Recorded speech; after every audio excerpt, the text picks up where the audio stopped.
Well, now we come to the work that got Alcott into quite a bit of hot water, unfortunately. Now, it's hard not to see Bronson Alcott, as he went by, as being a sort of wayward, kind of airheaded philosopher. And I hate to perpetuate stereotypes because that's what he's kind of been stereotyped as being, or at least the bias is to think of him as such. Part of that we get from the fact that Louisa was somewhat embarrassed by her father. She loved him and she admired the fact that he was a very deep thinker, a mystic, a philosopher, but frankly, in many respects, kind of a ne'er-do-well. He never held a decent job. He never made a living for himself. I told you in the previous lecture that they took up a collection for him and generated a sum of money that his family could live on because the poor man just couldn't make a living. His poor wife is the one who really tried to keep the household together, scrimping and saving and getting by on whatever she could. It wasn't until Louisa comes along and actually starts publishing that the family can actually breathe and get their head above financial water. By the way, it's no coincidence that in the novel Little Women, Louisa May Alcott's characters have a father who's away from home. If you'll remember, he's at war. This is a very heavily autobiographical piece, mind you, and yet Bronson Alcott never went to the Civil War. He never fought in the Civil War. You have to wonder what Bronson might have thought about that. That to read into this and see all the characters except himself in there, and he is totally fictionalized, whereas all the others are largely based on the actual sisters themselves and the mother, Marmee herself, even going with their nicknames as well. But Bronson has to be totally fictionalized. Gotta be a clue there that Louisa was not too proud of him or a little embarrassed by her ne'er-do-well father. Anyway, be that as it may, his early reputation of being somewhat flaky comes about with the publication of this piece. Now, understand one of the things that Alcott's trying to do here is he has this theory, and he believes that all human beings have within them divinity. All of it is a spark of the divine in us. We all have that.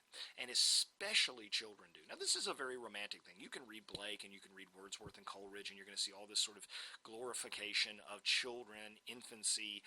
They are closest to the divine, as the notion goes, because they're freshest from heaven. Their souls come fresh from heaven. And it's the world that corrupts us. It's materialism, it's life, it's experience that screw us up and make us materialistic and greedy and callous and cold, but it's children that are innocent. Now, prior to the Romantic period, frankly, children were thought of as little devils. The Puritans had to beat the devil out of them.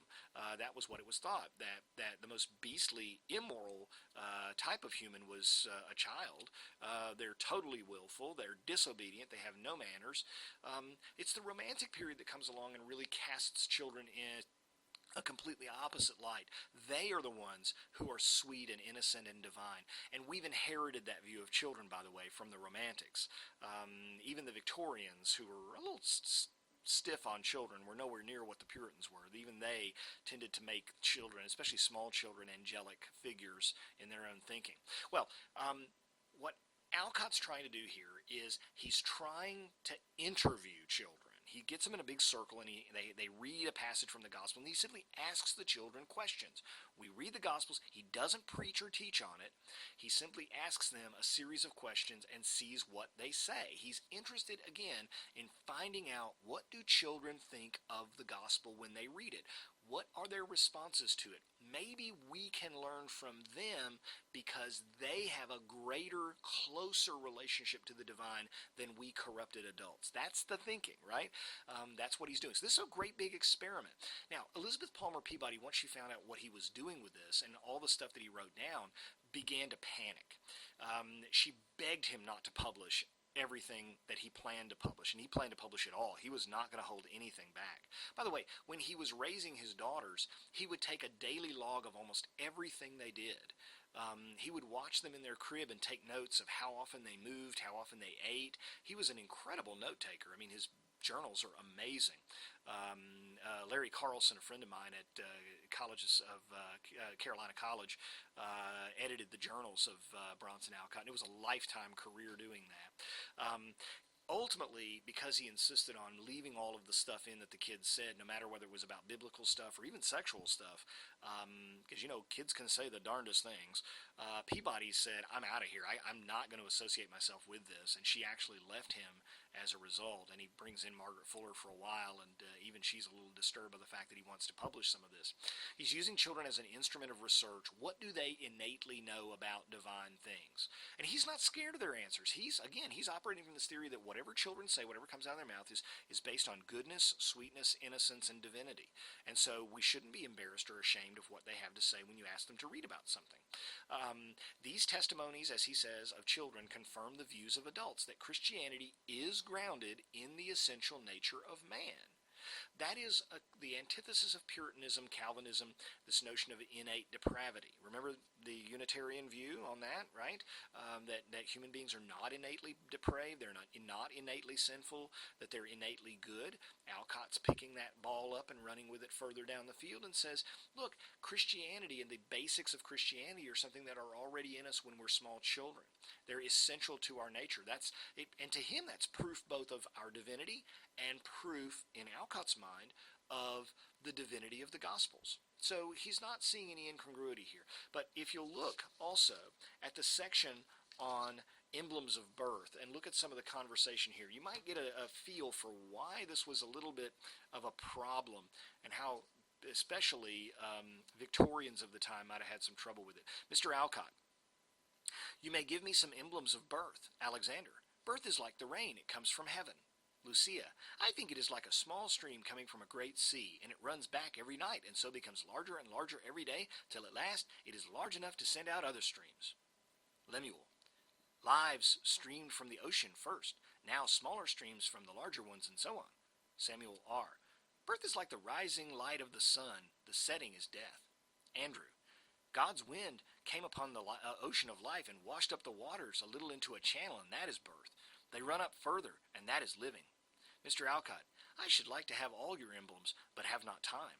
There is no adequate sign of birth in the outward world except the physiological facts that attend it, with which you are not acquainted.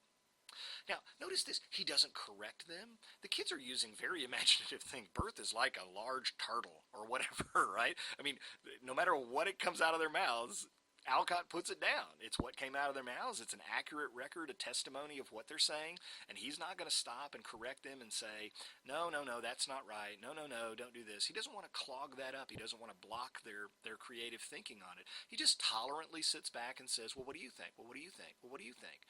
And he's interested in seeing what they come up with, you see. That's what he's interested in.